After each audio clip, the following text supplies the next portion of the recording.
Boche gold and diamonds. Buy now, pay later.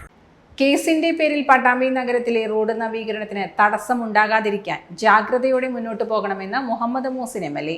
Pattambi taluk വികസന സമിതി യോഗത്തിൽ സംസാരിക്കുകയായിരുന്നു അദ്ദേഹം. മേലെ പട്ടാമ്പി സിഗ്നൽ ജംഗ്ഷൻ വരെയുള്ള ഭാഗം നവീകരിക്കാനും നിർദ്ദേശം നൽകി.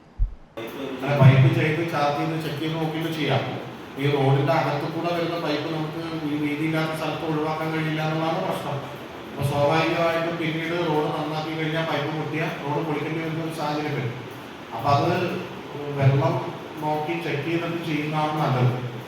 4 പേരുടെ പരാതിയിലാണ് പട്ടാമ്പി നഗരത്തിലെ റോഡ് നിർമ്മാണത്തിന്റെ ഭാഗമായുള്ള കയ്യേറ്റമൊഴിപ്പിക്കൽ നടപടികൾ കോടതി മരവിപ്പിച്ചത്.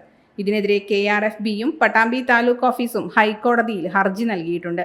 നവീകരണത്തിന്റെ ഭാഗമായി സ്ഥാപിച്ച കുടിവെള്ള പൈപ്പുകളിൽ 3 ദിവസത്തിനുള്ളിൽ ട്രയൽ റൺ നടത്തി വെള്ളം ലീക്കില്ലെന്ന് ഉറപ്പുവരുത്തുമെന്ന് വാട്ടർ അതോറിറ്റി ഉദ്യോഗസ്ഥർ യോഗത്തിൽ അറിയിച്ചു. ഇതിനുശേഷം സിഗ്നൽ ജംഗ്ഷൻ വഴിയുള്ള ഭാഗത്ത് റോഡ് ടാറിംഗ് നടത്തുമെന്ന് ഉദ്യോഗസ്ഥരും യോഗത്തിൽ പറഞ്ഞു. ഇതോടൊപ്പം തന്നെ പട്ടാമ്പി ചെർപ്പളശ്ശേരി റോഡ് നവീകരണം, മുളയങ്കാവ് ടൗൺ നവീകരണം, വണ്ടുംതറ റോഡ് നവീകരണം, കൊപ്പം നഗരത്തിലെ ഗതാഗതക്കുരുക്ക്, തെരുവുനായ ആക്രമണം, കൊപ്പം ആശുപത്രി കെട്ടിട നിർമ്മാണം തുടങ്ങിയ വിഷയങ്ങളും യോഗത്തിൽ ചർച്ച ചെയ്തു. പട്ടാമ്പി നഗരസഭാ chairperson Lakshmikutty, Pattambi block panchayat president Geetha Manikandan, Kulukkallur ഗ്രാമപഞ്ചായത്ത് പ്രസിഡന്റ് V രമണി, ജില്ലാ പഞ്ചായത്ത് അംഗം കമ്മുക്കുട്ടി എടത്തോൾ, തഹസിൽദാർ TP കിഷോർ, ഭൂരേഖ തഹസിൽദാർ സയ്യിദ് മുഹമ്മദ്, പട്ടാമ്പി പോലീസ് SHO അൻഷാദ് എന്നിവർ പങ്കെടുത്തു. Time kids pre school, Mannanur road, Vaniyamkulam. .view news.